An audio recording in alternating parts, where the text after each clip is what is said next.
Ay, kaganda po ng aking mangga. O ha. Mababala pero magkatambong. Ay, hagot ka dami. O po, nakakatuwa. Ay, aray ko. Makarag. Di ba baga? Iyay, nakakatuwa mga meses. Ang aming mga tanim na pinya ay nakakatuwa. Uha.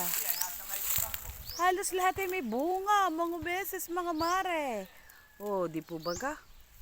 Uha, daming pinya. Ngayon po araw ng linggo. Bumpao, hindi ako pumasok mga meses.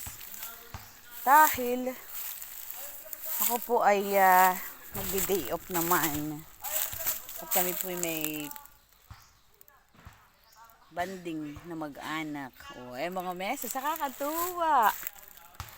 Dito naman sa probinsya, basta masipag kalaang po ay talaga po namang ganda ng tanawin, ha. At daming talbos. Mga meses, mga mare. Nakakatuwa po, hani.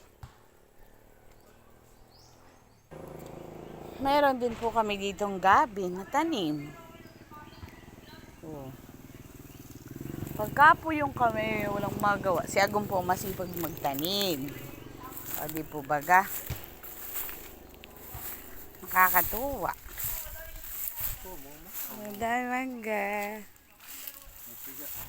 May doon din pong ampalaya, mga meses. Kung pa yung isa, nakabitin, Nakakatuwa. Huwag ka lang pong tamad dito, ay kaway. Talagang, may kalabasa. Ay, nakakatuwa po. Kami po ngayon ay maglilinis ang aming paligid at talaga po naman nagkalat. Walang kuryente.